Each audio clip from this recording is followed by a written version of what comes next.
presentación de este libro. Para ello tenemos por supuesto a los coordinadores del libro, al doctor Armando Cíntora y al doctor Jorge Ornelas, y como presentadores está el doctor Jorge Martínez de la Autónoma Metropolitana y el doctor Efraín Lazos de la UNAM. Entonces tenemos en realidad 45 minutos, de modo que trataremos de ser no extendernos tanto. Ok, yo he escrito algo muy general acerca del libro, entonces... bueno, claro, bueno. Que voy a fungir como moderador y voy a decir algunas palabras antes, porque lo mío es muy general, ¿ok? Entonces, pues si quieren, empezamos. Bueno, la presentación de un libro, cualquiera que este sea, debería de ser la invitación a leerlo, a pensarlo y a discutirlo. La presentación de un libro sobre escepticismo, como el que nos convoca, es justo una invitación a leer a estudiosos del escepticismo en distintos periodos históricos, a reflexionar sobre las dudas escépticas, sus implicaciones y supuestos, así como a discutir las pretendidas respuestas que intentan contrarrestar tales dudas. El libro Dudas filosóficas, ensayos sobre escepticismo antiguo, moderno y contemporáneo, editado por Jorge Ornelas y Armando Cíntora, busca precisamente reavivar el interés por el escepticismo. En él, nos dicen los coordinadores del libro, y esta es una cita, ponemos al alcance del lector una serie de textos que ilustran algunos de los momentos más álgidos de las discusiones en torno a la problemática escéptica a lo largo de la historia. La antología está dividida, como el mismo título nos los indica, en 3 grandes secciones. En la primera de ellas, titulado Escepticismo Antiguo, se encuentran 3 textos que ilustran el papel del escepticismo en la filosofía del periodo que se hace mención. En los artículos se discuten ciertos tópicos centrales en relación a los argumentos escépticos, pero los especialistas ofrecen interpretaciones bien fundadas que ponen en duda o matizan algunas de nuestras ideas en relación a los escépticos griegos. Por ejemplo, generalmente se tiene la idea de que el escepticismo antiguo tiene una marcada dimensión ética, que no aparece en las visiones escépticas modernas o contemporáneas. Este punto es comúnmente señalado por varios especialistas, pero se argumenta por ejemplo, se argumenta en alguna de las contribuciones de esta sección que esta dimensión ética no es particular del escepticismo, más bien es una muestra de continuidad con la filosofía griega más tradicional. En ese sentido, un lector moderno puede entender que el aspecto ético del escepticismo antiguo forma parte de una perspectiva más comprensiva, que expresa cierta continuidad con el pensamiento griego clásico. En la segunda parte del libro, que lleva el nombre de Escepticismo Moderno, se encuentran 5 textos que revisan, entre otras cosas, distintas estrategias para vencer al escéptico. Por ejemplo, la defendida por Descartes, por Thomas Wright o por Kant. Los textos de esta sección, como lo comentan el mismo Ornelas y Armando Cíntora, hacen patente el hecho de que en esta época, y cito, el auge y los éxitos de las ciencias modernas, así como la fe ciega en la razón, producto de la Ilustración, erosionaron notablemente el terreno intelectual para el escepticismo. Paradójicamente, este no solo floreció en dicho periodo, sino que se radicalizó. Fin de cita. Al grado de ser considerado uno de los problemas centrales a resolver. Por último, la sección titulada El escepticismo contemporáneo, encontramos 7 textos, lo cual lo hace la sección más grande del libro. Sin lugar a dudas, el escepticismo en el siglo XX y hasta nuestros días no parece tener la importancia que tuvo en la modernidad. Lo anterior se debe a que hubo algunos problemas como el análisis de nuestras nociones epistémicas básicas, en particular la noción de conocimiento y justificación, que ocuparon mayor atención por parte de los filósofos, pero también porque parece haber un cierto desencanto de los filósofos contemporáneos hacia el tradicional proyecto refutatorio frente al escepticismo. En lugar de este proyecto se han desarrollado proyectos disolutorios o concesivos, en lo que más que responder al escéptico bajo sus términos, se busca ponerle límites. El contextualismo o el externismo serían 2 propuestas que siguen esta estrategia.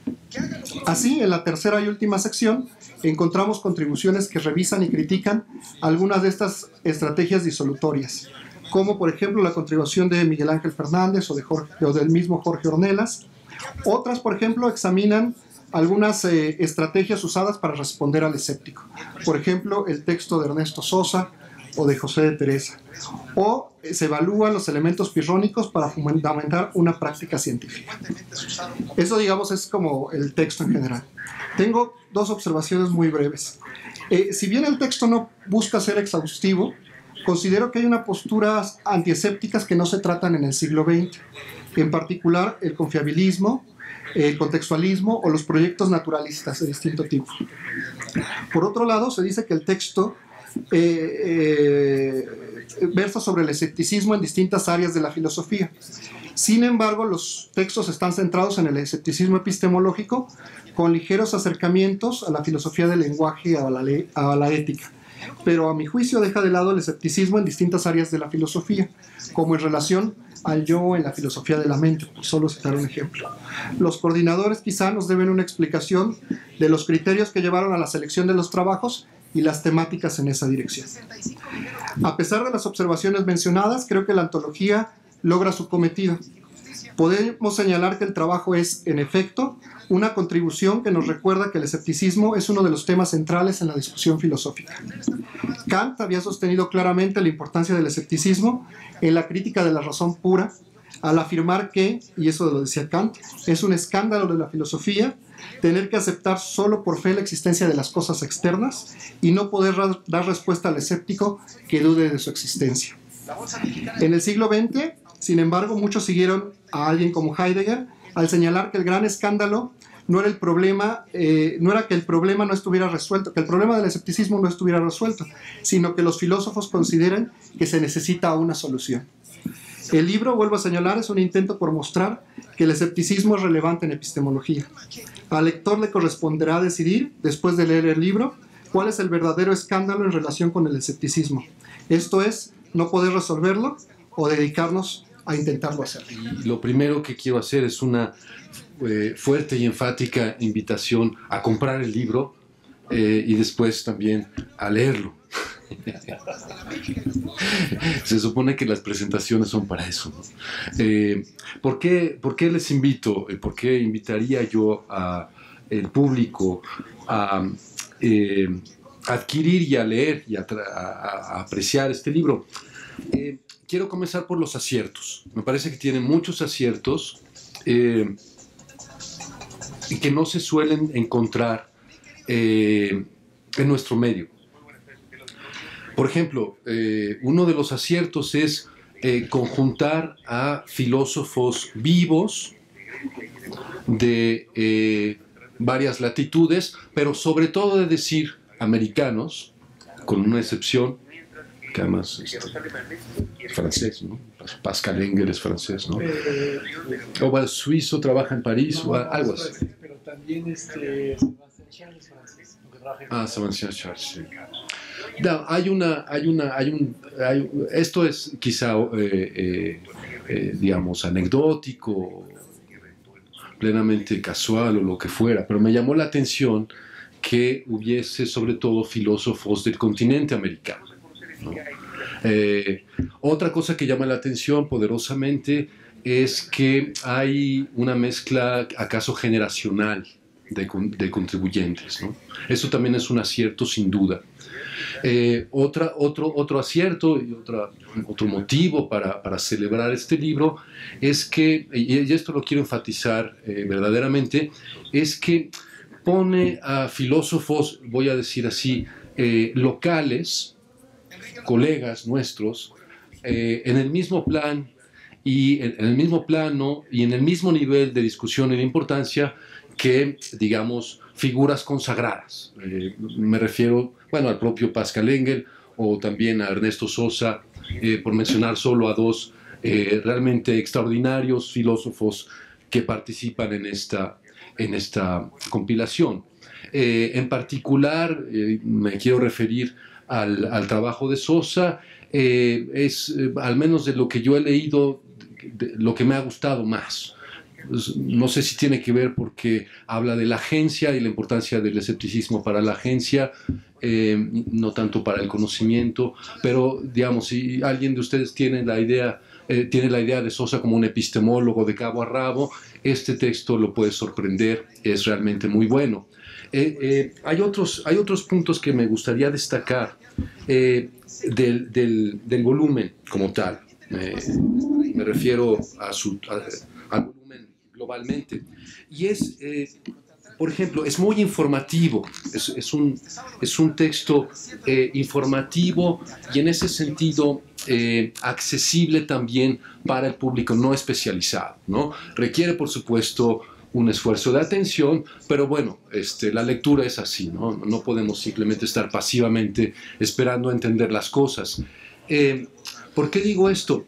El ejemplo es el primer trabajo, el trabajo del profesor Beth, en donde si uno quiere realmente tener un panorama completo, quizá no exhaustivo, pero sí bastante profundo del escepticismo antiguo y de su conexión con la moral, bueno, pues puede acudir a este texto y en ese sentido cumple un papel, me parece a mí, importante, más allá de la mera investigación especializada. Entonces quiero felicitar sinceramente a Armando y a Jorge por este esfuerzo reflejado en este trabajo. Hay otros trabajos que son, por ejemplo, lo menciono solamente de manera genérica, son modelos, diría yo, de argumentación fina, de argumentación finísima, diría yo. El trabajo de Pascal Engel está entre ellos y también voy a contar como ejemplo de ello, el propio trabajo de Jorge Ornelas y de mi colega Miguel Ángel Fernández. Creo que ellos dos, en este caso, ejemplifican cómo una nueva generación de filósofos mexicanos discute críticamente las ideas surgidas en otras latitudes y no solamente como receptores pasivos de las ideas, sino como discutidores, como objetores y como pares en algún sentido, ¿no? Entonces, esto también me gustó mucho del libro y por eso también lo recomiendo.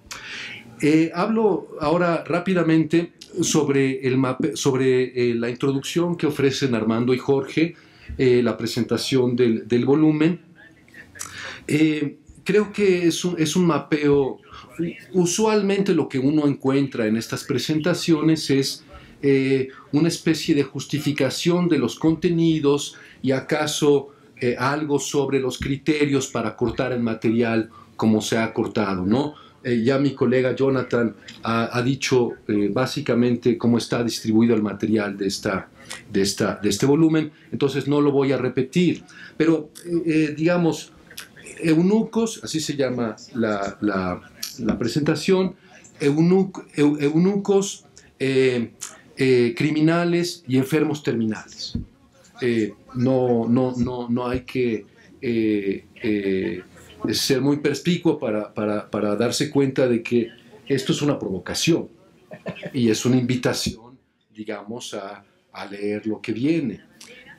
Tengo fuertes dudas sobre estos tres personajes que intentan capturar las tres partes o acaso los tres periodos sugeridos en el volumen.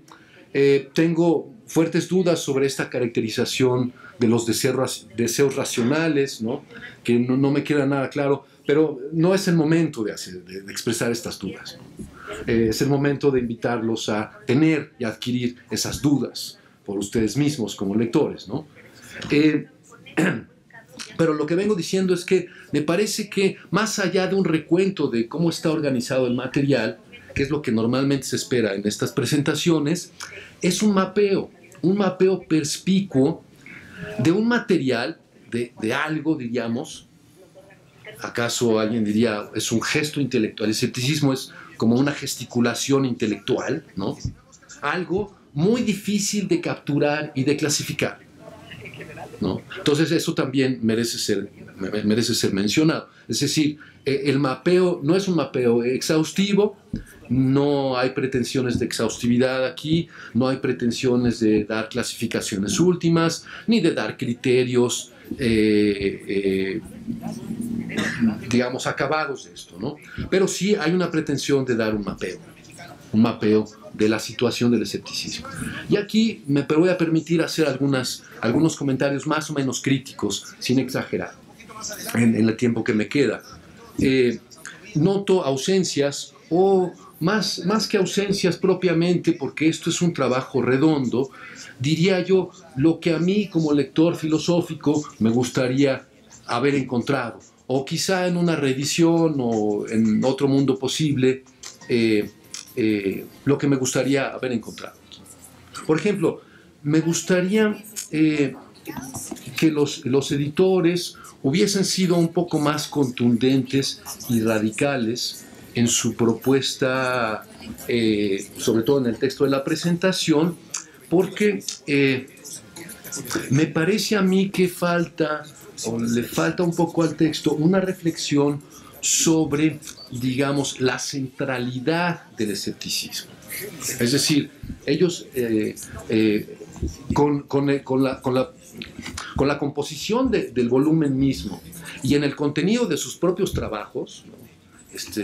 Este pirrónico, rústico, como le gusta decir a Armando, ¿no? Digamos, ahí lo que se ve más bien es la centralidad del escepticismo, y que el escepticismo en sus diversas formas y presentaciones es ineliminable de la filosofía. Entonces, a mí lo que me gustaría ver es más una decisión o una tesis más decidida en torno a la centralidad del escepticismo para la filosofía.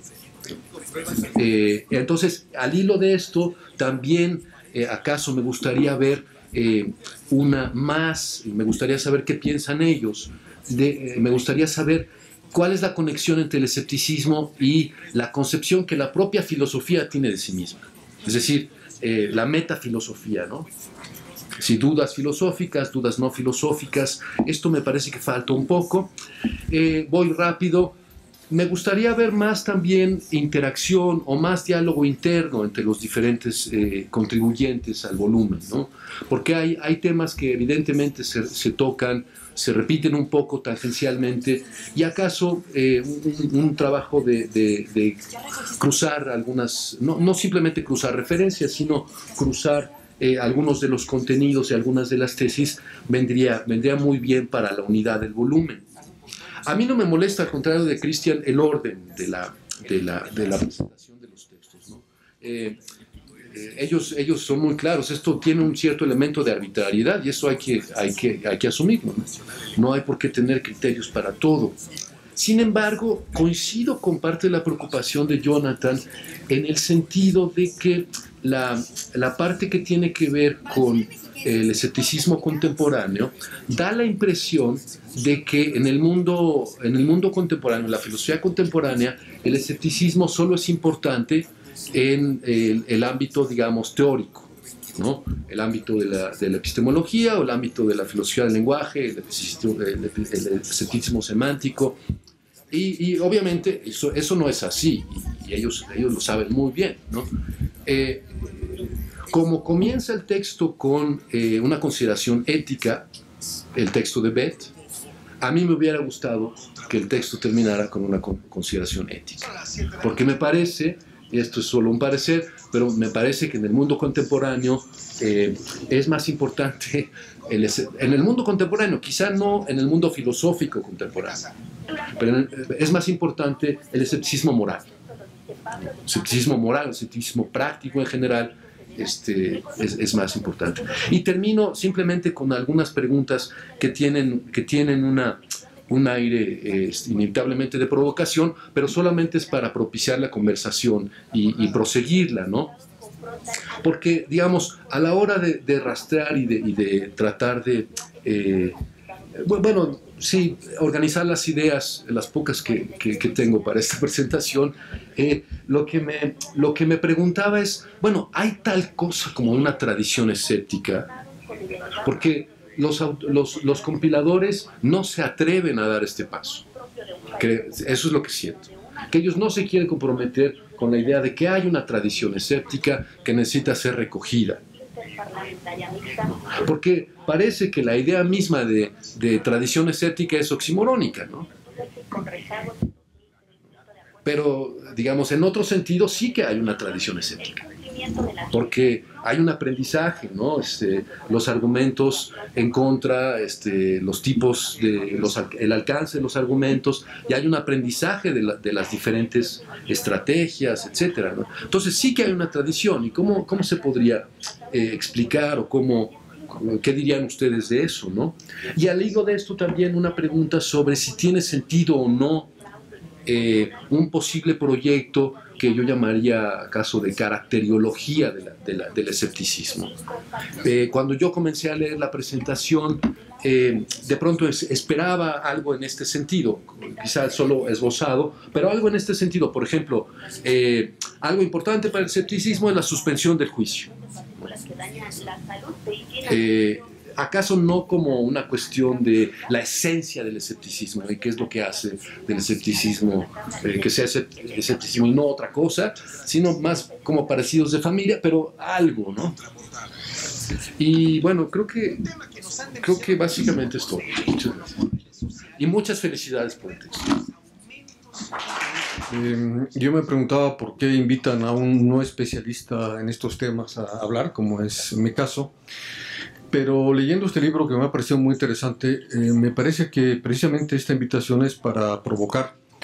Y verán ustedes que la corta provocación que me han hecho me puede ayudar en mis propias investigaciones. Yo me considero, entre mis muchas ignorancias, ignoro menos del evolucionismo que de otros muchos temas. Entonces, ¿cómo estas ideas escépticas pueden impactar en alguien que reflexiona sobre el evolucionismo? Hace muchos años leí en Francia un libro que había escrito Simone de Beauvoir, que era uno de sus escritos filosóficos durante la Segunda Guerra Mundial, que era muy interesante puesto que ya se veían las atrocidades que estaban sucediendo entonces, que ahora están tratando de ser comparadas por lo que sucede en Irak y en Siria con el grupo ISIS. Simone de Beauvoir planteaba una conversación teórica entre Cineas y Pirrón, y esta conversación era que Cineas le empieza a preguntar a Pirrón qué desea hacer en la vida. Entonces Pirrón, en la interpretación que se da aquí, quiere conquistar países. Entonces, ¿qué vas a conquistar? Bueno, voy a conquistar esto. Y el segundo paso, ¿qué más vas a? Bueno, voy a conquistar esto. Y así sucesivamente, y al cabo de un buen rato, le dice, bueno, y finalmente, ¿qué vas a hacer? Dice, bueno, pues voy a descansar. Entonces Cineas le dice, bueno, ¿por qué no te pones a descansar de una vez? Y entonces hay una enorme discusión sobre quién tenía más razón. La idea era que tal vez Pirrón estaba equivocado, puesto que al final de cuentas lo que se trataba era de descansar. Pero probablemente ya no tenía más imaginación de qué lugares podía conquistar. Y esto aparece muy claramente en el libro, en las discusiones del escéptico hacia el no escéptico, en el sentido de el que tiene deseo, aunque este deseo, como vemos en el caso de Pirrón, pues nunca se va a satisfacer totalmente, porque al final de cuentas o descansas o te mueres, y el no deseo.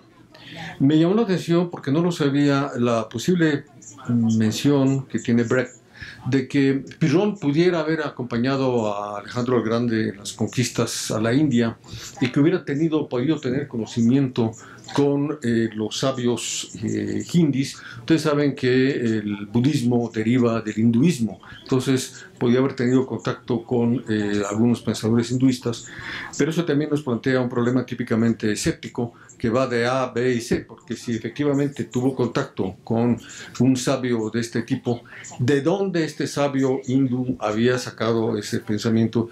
Y así sucesivamente tenemos uno de los tropos, como se llaman, de los tropos o modos de expresarse del escepticismo.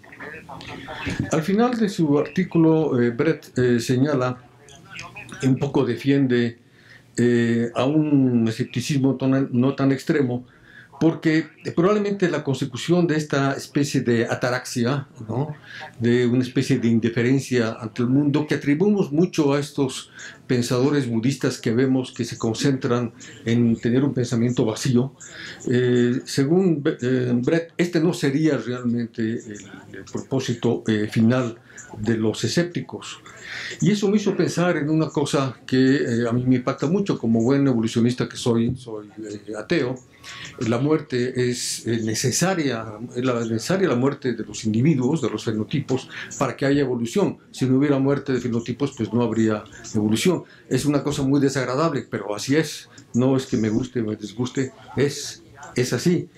Pero se le atribuye a los epicúreos la posibilidad de que nada prueba de que no haya una vida eterna de los fenotipos, es decir, de los cuerpos. De hecho, el judeocristianismo lo que plantea es la reencarnación. Imaginen ustedes al final del final, reencarna todos los cuerpos, va a haber un embotellamiento bestial en algún lugar, en algún lugar de no sé dónde, puesto que se reencarna como cuerpo. Entonces, esta certeza que yo tengo de que la muerte existe, pues probablemente un escéptico también me podría decir que no tengo ninguna seguridad de que no pueda haber alguna especie de eternidad del cuerpo. Sin embargo, aparentemente la ataraxia se sitúa más en un problema moral, como ya lo ha señalado Efraín y varios de ustedes en el texto, es decir, en una sociedad histórica.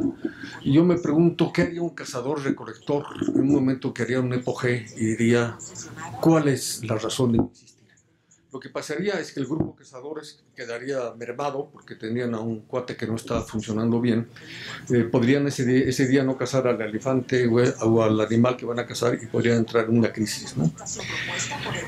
Como evolucionista también me pregunto sobre el origen de las cosas. Y yo me preguntaba, bueno, si tratáramos de atribuir a esto al comportamiento animal, ¿qué podríamos encontrar? ¿Cuál es la realidad para una araña que no va a aprender nada? Una araña capulina nace en un huevo que ha sido protegido por la hembra, por la madre, pero nunca va a conocer a la madre. Se va a romper este huevo que realmente no es un huevo, sino que ya los animales están vivos dentro de un caparazón de una tela. Al salir ya tiene toda la información que tiene que tener el resto de sus vidas. Es decir, cuando construye su tela de araña, la construye. Cuando pega en esta tela de araña, ya tiene que saber identificar qué tipo de objetos pueden pegar en esta tela de araña, los que no son comestibles o los que son comestibles.